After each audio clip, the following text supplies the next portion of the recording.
नमस्कार, मैं राज कपूर, आप देख रहे हैं खबर दस्तक। क्या आपने सुना है क्या कि किसी के घर में चोरी हो जाए और वो उसे किसी को बताए ना, वो चोर के पकड़ने के प्रयास ना करे? आपको सुनकर लग रहा होगा कि मैं क्या कह रहा हूं, लेकिन ऐसा हुआ है। जी, एक बड़े अधिकारी के घर में, पूर्व अधिकारी के घर में कथित तौर पर 50 करोड़ की चोरी हुई है और वो साहब चाहते हैं कि चोर का पता लगे, लेकिन वो कोई रिपोर्ट नहीं करना चाहते, बताना नहीं चाहते। ये खबर बहुत तेजी से वायरल हो रही है। उत्तर प्रदेश के पूर्व मुख्यमंत्री अखिलेश यादव ने भी एक पेपर की कटिंग को लेकर के इस खबर को ट्वीट किया है और इसी खबर पर विस्तृत जानकारी देने के लिए, खबर की तह तक जाने के लिए हमारे साथ मौजूद है उत्तर प्रदेश के वरिष्ठ पत्रकार आलोक पाठक। सर, आपका स्वागत है।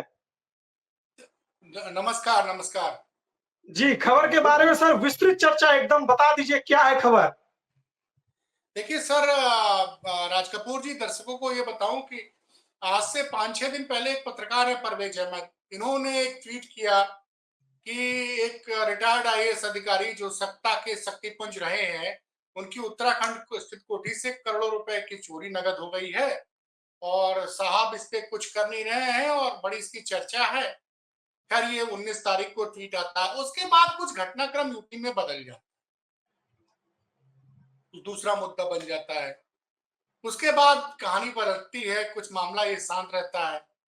फिर अचानक से 24 तारीख की सुबह अमर उजाला गपशप कॉलम में अपनी एक खबर छापता है और कहता है कि इस बार वो अमर उजाला ने तो बकायदे एक अमाउंट भी बता दिया कि साहब के बंगले से 50 करोड़ की चोरी भी है और साहब तो इस मामले में चुप्पी साधे में, लेकिन मैडम सदमे में चली गई। अब इसके बाद अखिलेश यादव ने जो ट्वीट किया है ना भाई, वो असली खबर है। वो मैं आपको पढ़ के सुना रहा हूं, जो उन्होंने तंज कसा राज कपूर जी, जी। वो पढ़ने लायक है। रिश्ता ये हमजोली सा है, चोर के घर चोरी सा है, और साथ में अमर उजाला की कटिंग की चोरी पर साहब की चुप्पी, मैडम सदमे में। अब ये साहब कल 12 बजे के करीब अखिलेश यादव ने ट्वीट किया। इसके बाद तो हड़कंप मचना ही था। अब आती है सीन में, आती है रोहिणी सिंह। रोहिणी सिंह वो पत्रकार है जो बड़ी मजबूती से मोदी और योगी सरकार से पंगा ले रही है, लगातार पंगा ले रही है। तो उन्होंने नाम लिया कि ये जो अधिकारी, उन्होंने एक संकेत जारी किया, बोला ये मास्टर एफआईआर के जो मास्टर थे उनके यहाँ ये कांड हुआ है। खैर, इस पे साक्षी जोशी ने एक वीडियो कर दिया कल रात को।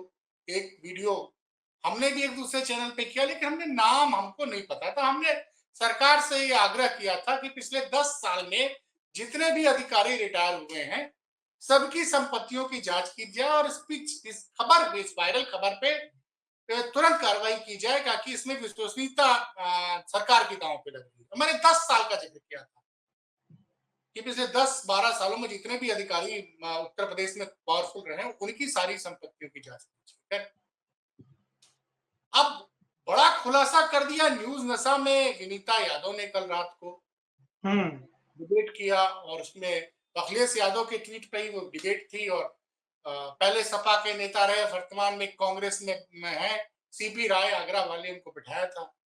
उसमें विनीता यादव ने नाम खोल दिया कि ये जिस अधिकारी का नाम लिया जा रहा है, जिसकी कोठी का, उस अधिकारी का मालिक विनीता यादव ने अवनीश अवस्थी को बता दिया। अच्छा। अब भाई साहब, मैं तो एकदम आश्चर्यचकित रह गया, क्योंकि अवस्थी जी को मैं पिछले 28-30 साल से व्यक्तिगत रूप से जानता हूं। मैं जानता हूं कि अवस्थी जी इस तरह के आदमी नहीं है कि उनके यहाँ कोई चोरी हो जाएगी तो एफआईआर नहीं करेंगे, और इतना बड़ा नगद उनके पास आएगा कहां से? अब उसमें सीन में आते हैं आज दिन में अमिताभ ठाकुर। अमिताभ ठाकुर कौन? जबरिया रिटायर्ड आईपीएस। उन्होंने वीडियो बयान जारी कर दिया। पहले दर्शक वो वीडियो बयान सुन ले।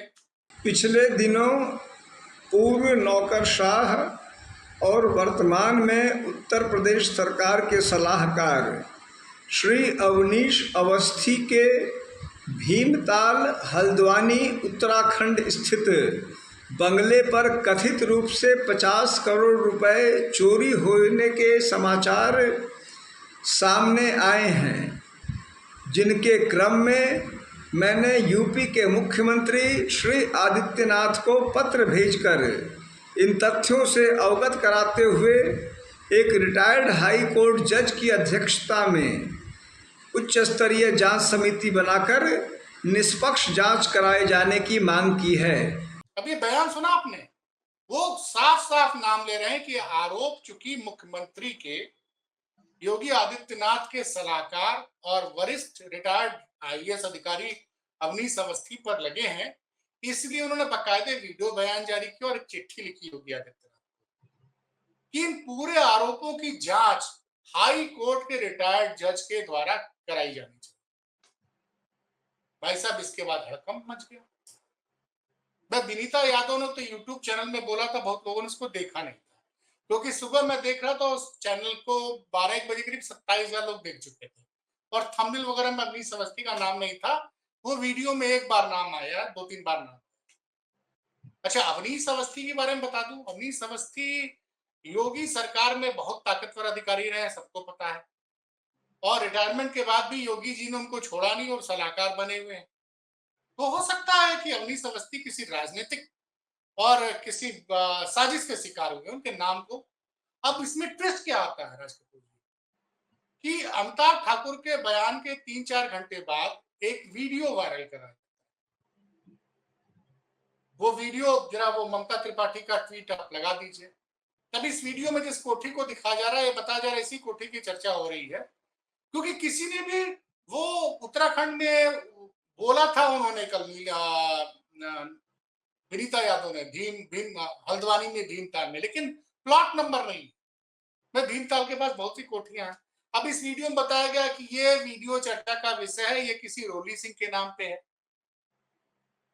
इसका रिटायर्ड अधिकारी से कोई लेना देना नहीं। ये ममता त्रिपाठी ने ट्वीट किया। उसके बाद देखिए एक दूसरा ट्वीट आया एक पत्रकार, उसने बताया कि ये रोली सिंह हॉक है कौन। वो दावा कर रहा है कि मुख्तार अंसारी के करीबी उमेश सिंह की परिचित हैं, और वो बता रहा है कि उसने इस पे खबर की है कि ये रजिस्ट्री कैसे कैसे क्या क्या रहा है। तो अब ये जो इतना पूरा घटनाक्रम हो गया ना राज कपूर जी, खबर ये नहीं है कि अवस्थी जी पे आरोप लगे, लेकिन इतने गंभीर आरोप अब अवस्थी जी पे लगे हैं कि अब इसकी जांच होनी चाहिए। और अवस्थी जी को मैं जानता हूं अच्छी तरह से, अवस्थी जी को खुद ही आगे बढ़ के कहना चाहिए कि भाई ये इस पूरी चीज की जांच हो जाए, और हाई कोर्ट के रिटायर्ड जज या सिटिंग जज के जरिए।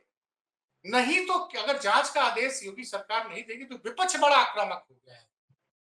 अब विपक्ष के तमाम नेता, समाजवादी पार्टी का आईटी सेल लगातार अमिताभ ठाकुर के बयान के बाद बात बात में चढ़कर सरकार पर अटैक करने वाले आईपी सिंह ने तो जबरदस्त रूप से ट्वीट किया है।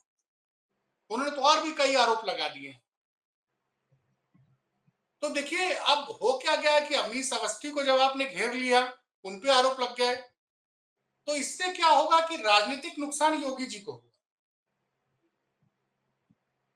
तो इस मामले में अब योगी जी के ऊपर, योगी जी का अगला कदम क्या है, ये देखने वाली बात है। और अब से थोड़ी देर पहले मैंने अमिताभ ठाकुर जी से बातचीत की, एक दूसरे चैनल पे मैंने उनका इंटरव्यू किया, तो उन्होंने मुझसे बताया कि आलोक जी, मेरा मानना है कि आरोप इतने वो है कि इसकी जांच होनी चाहिए। जांच होगी तो दूध का दूध, पानी का पानी साफ हो जाएगा। और अवनीश अवस्थी जी को भी उन्होंने उदाहरण दिया, और मैं भी वही मानता हूं कि देखिए याद करिए 1995 के का समय था, एक जैन की हवाला डायरी वायरल हो गई थी, मतलब अखबारों में छपी थी, जैन जेके जैन। उसमें नाम आया था कि उस जैन साहब ने किसको किसको कितना पैसा दिया है, तो उसमें लाल कृष्ण आडवाणी का भी नाम आ गया, तब भाजपा। और उससे जानते क्या हुआ, तब लाल कृष्ण आडवाणी ने निर्णय लिया कि वो लोकसभा चुनाव नहीं लड़ेंगे, और कहा जब तक इसमें जांच में मैं क्लियर नहीं होऊंगा तब तक मैं लोकसभा चुनाव नहीं लड़ सकूंगा, आडवाणी जी ने कहा। और भाजपा ने आडवाणी जी की जगह वाजपेयी जी को प्रधानमंत्री पद का उम्मीदवार घोषित कर दिया। बाकी उसके बाद क्या हुआ आपको पता ही है। भाजपा 1996 में 14 दिन के लिए भाजपा ने सरकार बनाई और 1998 में 6 साल की सरकार बनी। आडवाणी जी कभी प्रधानमंत्री नहीं बन पाए, प्रधानमंत्री वाजपेयी जी बने। आडवाणी जी 96 का चुनाव नहीं लड़े, लेकिन 2 साल बाद जांच में जब क्लियर हो गए तो 98 का उन्होंने लोकसभा चुनाव। तो उन्होंने कहा, मेरा भी मानना है कि अवस्थी जी को नैतिकता, उन नैतिक मूल्यों को ध्यान में रखते हुए मुख्यमंत्री के सलाहकार का पद छोड़ देना चाहिए कि जब तक इसमें एकदम फूल प्रूफ जांच ना हो जाए तब तक मैं सलाहकार भी नहीं रहूंगा, और इस मामले में खुद ही उनको आगे बढ़कर जांच की बात करनी चाहिए। और मुझे मालूम है, पूरा विश्वास है कि इस जांच में वो पाक साफ निकलेंगे। जैसा लोग बता रहे हैं कि मकान, क्योंकि देखिए ये सिर्फ आरोप लग रहे हैं। अब यहां मैं आपको राज कपूर जी यही बता दूं, क्यों कई लोग ये बता रहे हैं कि अवनीश अवस्थी चूंकि योगी जी के बड़े करीबी हैं, तो एक खेमा है, वो बहुत नाराज रहता है कि किस तरह से अवस्थी जी की इमेज पे अटैक किया जाए। और जब आप अवस्थी जी पे अटैक करते हैं तो आप योगी जी पे अटैक करते हैं, क्योंकि पिछली सरकार में लगभग 2.5-3 साल तक अवस्थी जी एसीएस होम थे, अपर मुख्य सचिव गृह थे, साथ ही साथ दोनों एक्सप्रेसवे यूपीडा के चेयरमैन थे। वो बुंदेलखंड एक्सप्रेसवे का निर्माण उन्होंने कराया, पूर्वांचल एक्सप्रेसवे का निर्माण उन्होंने कराया, तो कई महत्वपूर्ण पद थे। उस दौरान भी सपा के प्रवक्ता और कई आरोप लगाते रहे हैं आईपी सिंह पे और मुख्यमंत्री पे, लेकिन ये आरोप, तो क्या ये प्लान करके, अब देखिए परवेज अहमद जब ट्वीट करते हैं तो कई लोगों का मानना है कि परवेज अहमद उस खेमे को रिप्रेजेंट करते हैं जो खेमा अवनीश अवस्थी का विरोधी है। लेकिन ये भी सच है कि उन्होंने डायरेक्ट हिंट दिया था, उन्होंने नाम नहीं लिया था। फिर अमर उजाला में खबर छपती है तो मुख्यमंत्री के यहां वो कौन सा आदमी है जो अमर उजाला में पहले नौकरी कर चुका है, कई लोग दबी जबान में उसका नाम ले रहे हैं। लेकिन यहां मैं दर्शकों को बता दूं कि वो गपसप कॉलम एक होता है अखबारों में, क्योंकि मैं बहुत दिन तक अखबारों में काम किया हूं, मैगजीनों में काम किया हूं, एक गपसप कॉलम जिसमें जो गॉसिप चलती रहती है ना एक दूसरे के प्रति, अरे फलाने ने ये खरीदा, फलाने की बीवी ने ये लिया, वहां पे ये हो गया था, इस तरह की जो कानाफूसी होती है उस तरह की खबरें चलती है। लेकिन टाइमिंग देखिए कि वो जो विरोधी खेमा है अवस्थी जी का, उसको एक मामले में सुनने में आ रहा है कि मुख्यमंत्री से बड़ी लताड़ पड़ी, बहुत कुछ मुख्यमंत्री उस खेमे में बहुत नाराज हो, तो उस खेमे ने, और वो उस खेमे ने शायद ये खबर प्लांट करा दी है। अब वो प्लांट होगी, सही है कि गलत है, लेकिन इसमें क्या हुआ कि अवनीश अवस्थी से ज्यादा नुकसान जो है योगी जी पे हो रहा है। जिस तरह से समाजवादी पार्टी के आईटी सेल ने इसको मुद्दा बना दिया अमिताभ ठाकुर के बयान के बाद, भाई साहब, मतलब आप सुबह 12 बजे से लेकर हम लोग 9:30 बजे करीब रिकॉर्डिंग कर रहे हैं, अब तक 50 लाख लोग उनके वीडियो को देख चुके हैं अमिताभ ठाकुर के। अलग अलग लोग उसको ट्वीट कर रहे हैं ट्विटर हैंडल से, अगर सबको जोड़ा जाए तो।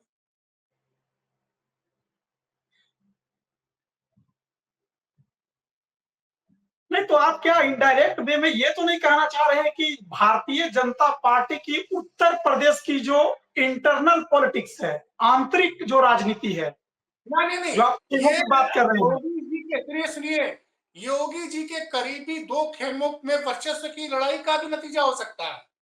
अच्छा है, ये भी हो सकता है। इसमें सरकार का कोई लेना देना नहीं है। देखिए सरकार में तो चूंकि अवस्थी जी योगी जी के आदमी माने जाते हैं, तो केशव मौर्य उनको पसंद ही नहीं करते हैं, जहां तक मुझे पता है। अच्छा, एक बड़ा खुलासा कर रहा हूं आज मैं।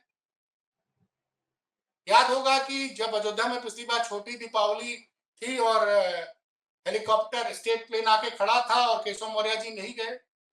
तो सुनने में आया कि चूंकि उसमें अवस्थी जी आए थे उनको बुलाने के लिए, अवस्थी जी को देख के लोग बताते हैं, ये कंफर्म नहीं कर, लोग बताते हैं कि उनको देख के मौर्य जी बहुत नाराज हो गए और गई नहीं। और पूरे मीडिया में ये चर्चा चली थी, तब हमने एक खबर ट्विटर पे ब्रेक की थी, वायरल हो गई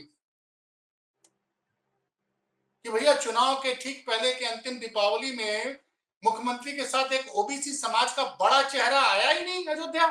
और सब जानते हैं कि केशव मौर्य बहुत बड़े राम भक्त, उन्होंने कार सेवा भी की थी अशोक सिंघल जी के सचिव, वो नहीं गए छोटी दीपावली में। तो सरकार में तो वो योगी जी के आदमी माने जाते हैं, तो जो योगी विरोधी मंत्री, तो वो ये मामला है कि योगी के दो करीबी खेमे हैं। नहीं लेकिन तो जब अब ये तो जांच जब का विषय है कि किसने ट्वीट कराया, किसने खबर छापी। नहीं, जब जांच का विषय बता रहे हैं और चूंकि खबर अब चल चुकी है, इस पे ट्वीट भी हो रहा है और समाजवादी पार्टी ने मुद्दा बना दिया है, तो इसमें आदर्श स्थिति क्या होगी कि अवनीश अवस्थी खुद से इस्तीफा दे दें या योगी आदित्यनाथ जांच के आदेश दे दें? यही दो चीजें हो सकती है।